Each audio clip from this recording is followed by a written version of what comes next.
دیکھیں نام سے ہی پتہ چل رہا ہے ڈرامہ، یعنی ایک ایسی چیز جو ریئل نہیں ہے، وہ فیک ہے، اس کا ریالٹی سے کوئی تعلق نہیں ہے۔ اور ڈرامے میں دکھایا بھی کیا جا رہا ہوتا ہے، جیسے کل کسی نے کوشچن کیا ہوا تھا کہ کیا اسلامی ڈرامے دیکھنا بھی جائز ہے؟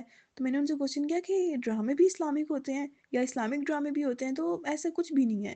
کون سا ایسا ڈرامہ ہے اس میں نامحرم نہیں ہے، ان میں اس ڈرامے میں ایک دوسرے کو ٹچ نہیں کیا جا رہا، اس ڈرامے میں فحاشی بے پردگی نہیں ہے، اللہ کی نافرمانی نہیں ہے، اللہ کی حدود کو ہمیشہ پامال کیا جا رہا ہوتا ہے، ایک دوسرے کو ٹچ کر رہے ہوتے ہیں۔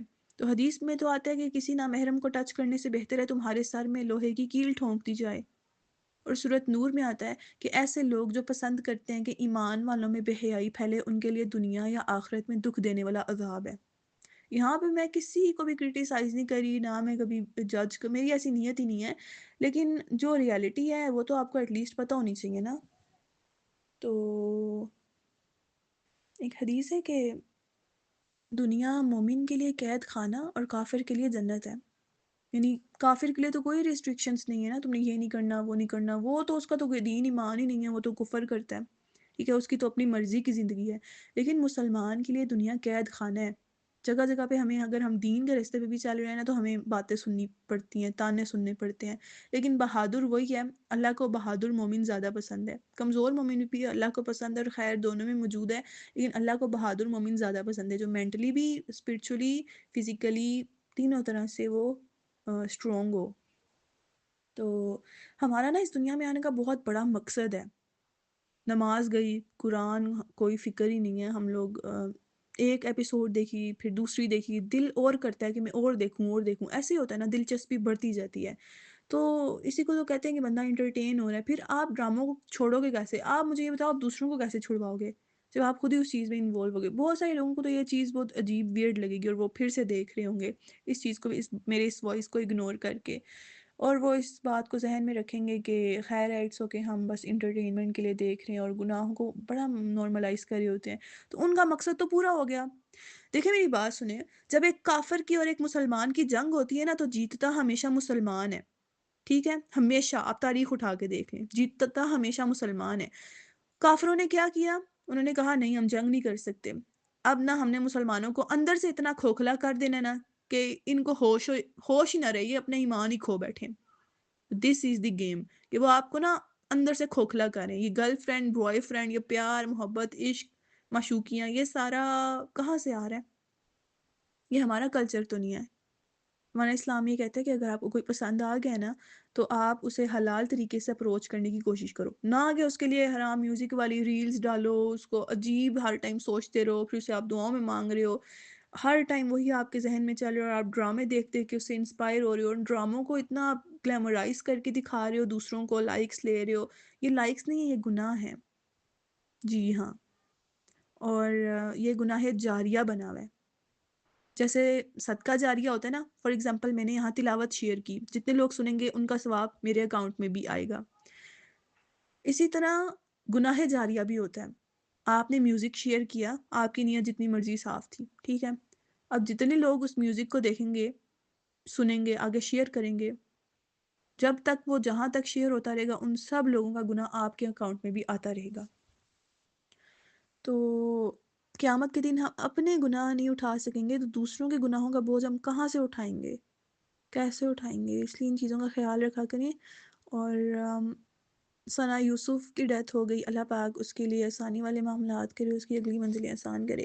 اب دیکھیں اس کا اکاؤنٹ، کیا اس کے لیے وہ گناہ جاریہ نہیں ہے؟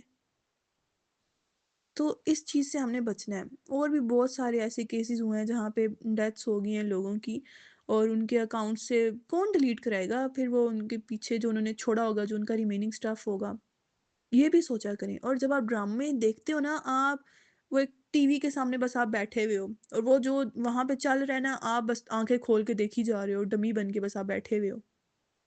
تو اس کی بجائے اب ہم کیا کریں؟ اس پہ میری ایک پوسٹ بھی آپ جا کے بلکہ انسٹاگرام پہ دیکھ سکتے ہو، ویٹو جنا والی آئی ڈی پہ، کہ ڈراموں کے نقصانات، اور یہ جو ناولز ہیں، بولڈ ناولز، اور اسپیشلی سالار سکندر اور یہ اور وہ، اب اسلامک ناولز میں انہوں نے گھسا دیا سالار سکندر کو، ٹھیک ہے، اب لڑکیاں اور لڑکے کر کیا رہے ہیں، شیطان نے انہیں ان چکروں میں لگا دیا۔ لڑکوں نے بھی اپنی آئی ڈیز کے نام سالار سکندر سے رکھے ہوئے ہیں بھائی واہ، اور لڑکیوں نے امامہ ہاشم، اس کی امامہ، سالار کی امامہ ایٹسیٹرا۔ غصہ آتا ہے دیکھ کے ایسی حرکتیں کرتے ہیں۔ اور پھر جی سالار سکندر کا جو ہے نا کریکٹر ہے، اس پہ وہ بنا رہے ہیں میمز، بنا رہے ہیں اس پہ، اس کے پیچھے میوزک لگایا ہوا ہے۔ تو مجھے بتائیں، لکھنے والے نے تو لکھ دیا، اس کے دماغ میں جو آ رہا تھا اس نے لکھ دیا، اب ہم اس کو اپنی لائف میں کیوں امپلیمنٹ کریں؟ ہم کیوں اللہ تعالیٰ سے ایک ایسا وہ فکشنل کریکٹر مانگیں، اللہ تعالیٰ سالار سکندر دے دے تو یہ دے دے تو وہ دے دے، پھر ریالٹی جب آپ کو ہٹ کرتی ہے تو وہ چیزیں آپ سے برداشت نہیں ہوتی۔ آپ کے سٹینڈرڈز ہی اتنی ایکسپیکٹیشنز آپ کی ہائی ہو جاتی ہیں، آپ کہتے ہو مجھے ویسا ہی ہسبینڈ چاہیے، مجھے ویسی ہی دوست چاہیے، اس نے اس کے لیے 9 سال انتظار کیا اور میرا باپ مجھے یہ نہیں لا کے دے رہا۔ حالانکہ آپ یہ نہیں جانتے، آپ یہ بھولے ہوئے ہو کہ آپ کے باپ نے آخری دفعہ اپنی جوتی بھی کب لی تھی، ٹھیک ہے نا؟ تو ہم نے ان فضول چیزوں میں نہیں پڑھنا، یہ ڈرامے دیکھنا، میوزک سننا چھوڑیں، لائف سے دفع کریں، ایسی چیزوں کو نا آؤٹ کر دیں۔ اور بہادر بندہ چینج ہو سکتا ہے، بزدل بندہ نہیں چینج ہو سکتا۔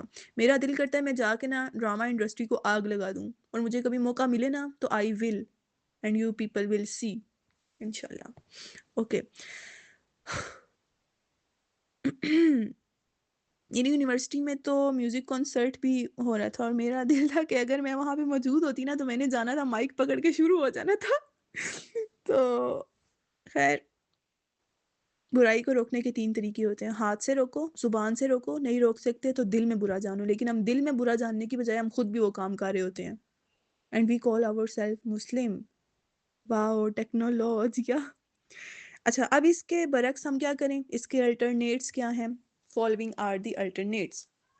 نمبر 1، مریم پرویز کی وہ اسکن کیئر، ہیئر کیئر، ایسی چیزیں آپ دیکھنا شروع کر دیا کرو، ٹھیک ہے؟ میں بھی اس کو فالو کرتی ہوں، اسے سبسکرائب کیا ہوا ہے۔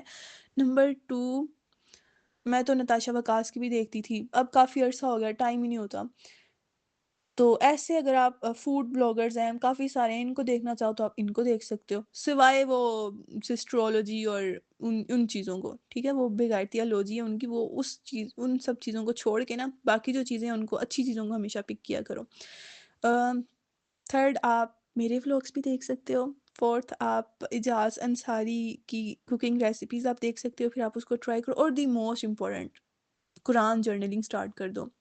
میشا بشیر آپ ہی کے آپ وہ ویڈیوز دیکھا کرو، لیکچر وغیرہ آپ سن لیا کرو یوتھ کلب کے، پھر آپ نے اپنے سامنے لیکچر کھول کے رکھو۔ میں ایسے کرتی ہوں، لیکچر کھول کے رکھتی ہوں، ساتھ میں فرائز یا چائے یا کوئی بھی سنیکس میں نے لے لیے، ساتھ بسکٹ، جوس وغیرہ ایسی چیزیں رکھ لی، ٹھیک ہے؟ اور ساتھ میں نے لیکچر آن کر دیا، اور ساتھ میں نے رجسٹر اور پین مارکر وغیرہ رکھ لیے، جو امپورٹنٹ پوائنٹس ہوتے ہیں وہ میں لکھتی ہوں، پھر اکثر وہ باتیں جو میں لکھتی ہوں نا وہ مجھے یاد رہ جاتی ہیں، پھر وہ باتیں میں اپنے لیکچر میں بھی انکلوڈ کر لیتی ہوں۔ تو انسٹاگرام پہ پوسٹ میں ایسے شیئر کر دوں گی، ایسے کاموں میں انوالو ہو جانا ضروری ہے، آپ نے ڈرامہ ہی دیکھنا ہے۔ حلال لونلینس از بیٹر دین حرام ہیپینس۔ حرام خوشی سے بہتر ہے کہ آپ اکیلے رہو۔ اور اور بھی کوئی کوشچن ہوا تو پوچھ لینا، اس پہ میری ڈیٹیل سے پوسٹ بھی ہے آئی ڈی پہ، میں نے آپ کو بتایا نا وے ٹو جنہ والی آئی ڈی پہ۔ یہ جو ناولز ہیں، اور یہ ان کو لگتا ہے کہ اگر ہم اپنے ڈراموں میں یا ناولز میں لو سٹوریز نہیں ایڈ کریں گے تو ہمارا ناول یا ہمارا ڈرامہ، ہماری اسکرپٹس ان وین، باقاعدہ وہ بے فائدے ہیں، کوئی اس کا وہ نہیں ہے۔ تو میں نے تو ناول لکھنا بھی سٹارٹ کیا تھا، اور وہ میں نے 2-3 دفعہ ٹرائی کیا تھا، وہ کافی فنی ہو گیا تھا۔ اس میں نے یہی سوچا تھا کہ لو سٹوریز، یہ بکواس چیزیں میں نے نہیں ایڈ کرنی، ان میں مطلب اچھی چیزیں ایڈ کروں گی، زندگی کے جو اصل نچوڑ ہے نا، جو اصل سبق ہے وہ میں آپ لوگوں کو بتاؤں گی۔ اور میں نے لکھنا شروع کیا تھا، کافی لکھ لیا تھا، لیکن اس میں نا میں نے اپنا ہی وہ سارا ڈالا ہوا تھا کہ جب میں چھوٹی تھی تو یہ آپ بیتی جسے کہتے ہیں۔ تو اگین انشاءاللہ میرا پلان ہے ناول لکھنے کا، اور اس کا نام بھی بڑے مزے کا ہے، اور باقی زندگی رہی تو ضرور انشاءاللہ۔ بس اتنا ہی۔ اور آج کے دور میں صرف بہادر بندہ چینج ہو سکتا ہے، یس مائی لاسٹ بات۔ اور امید کرتے ہیں آپ کو سمجھ آئی ہوگی، اور اگر آپ ڈرامے دیکھتے ہیں تو نہ دیکھا کریں، پھر بھی دیکھنے ہیں تو کوئی اچھی چیزیں دیکھا کریں۔ اللہ نے حرام چیزیں بہت کم کی ہیں، حلال چیزیں زیادہ ہیں، اور حرام جو چیزیں ہیں نا وہ ہمارے ہی فائدے کے لیے ہیں، اگر ہم ان چیزوں کو کریں گے نا تو بھائی آپ کا نقصان ہوگا، اور آج جو ہم لوگ بھگت رہے ہیں یہ ہمارے گناہوں کی سزا ہے۔ ہم جان بوجھ کے پہلے گناہ کرتے ہیں، اور پھر اپنے اوپر جب مصیبتیں آ جاتی ہیں تو ہمیں سب سے پہلے اللہ تعالیٰ یاد آتا ہے، منافقت کرتے ہیں اللہ تعالیٰ سے۔ ایسی چیزیں چھوڑ دیں۔ رمضان میں ہم روزہ کیوں رکھتے ہیں؟ اللہ تعالیٰ نے قرآن میں فرمایا نا کہ تاکہ تم متقی بنو۔ یہ رمضان کا مہینہ اللہ نے ہم پہ فرض کیا مسلمانوں پہ، جیسے ہم سے پہلے لوگوں پہ فرض کیا تھا، تاکہ تم متقی بنو، یعنی کہ تم پرہیزگار بنو۔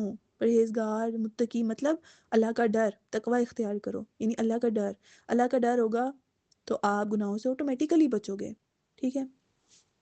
اور روزہ صرف یہ نہیں ہے کہ آپ بھوک پیاس سے آپ رکے ہوئے ہو اور جی آپ ڈرامے بھی دیکھ رہے ہو، آپ غیبتیں بھی کر رہے ہو، آپ دوستوں کو گالیاں دے کے بلا رہے ہو، اور آپ جی گانے بھی سن رہے ہو، میوزک بھی سن رہے ہو، آپ وہی حجاب نہیں لیا ہوا یا اس ٹائپ کے اگر آپ کام کر رہے ہو تو وہ تو آپ کو گناہ بھی مل رہا ہے ساتھ، تو اس روزے کا فائدہ، وہ تو آپ نے بس بھوک پیاس سے ہڑتال کی ہوئی ہے۔ تو آپ صلی اللہ علیہ وسلم نے فرمایا کہ اگر تم روزہ رکھ کے بھی گناہوں سے نہیں بچ رہے تو اللہ کو تمہاری اس بھوک اور پیاس کی کوئی ضرورت نہیں ہے، آپ کھا سکتے ہو، تو آپ کا روزہ ہے ہی نہیں۔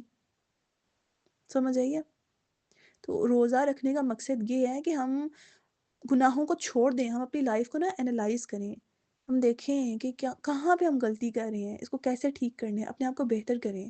جتنا آخرت کو ہم نے لائٹ کی لیا ہوا ہے نا، جب آپ موت کا فرشتہ دیکھ لیں گے نا تو قسم خدا کی آپ کی چیخیں جائیں گی آسمانوں پہ، اور تب آپ پچھتائیں گے جب آپ کی یہ سانس آپ کے گلے میں اٹک جائے گی اور نکلے گی نہیں، تب آپ کو ایک ایک نافرمانی کر کے یاد آئے گی، لیکن تب مہلت ختم ہو چکی ہوگی۔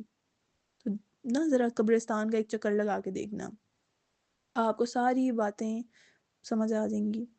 جن چیزوں کے پیچھے، جن لوگوں کے پیچھے آپ بھاگ رہے ہو نا، اللہ تعالیٰ کو ناراض کر رہے ہو، انہوں نے آپ کو کچھ بھی نہیں دینا۔ یہ ڈرامے، یہ چیزیں، یہ ایکٹرز تو نہیں کام آئیں گے آخرت میں، ان کو چھتر پڑیں گے ساتھ، آپ نے بھی پڑھوانے ہیں خود کو، تو ذرا ہوش کریں، ٹھیک ہے؟ جزاکم اللہ خیرن کثیرہ۔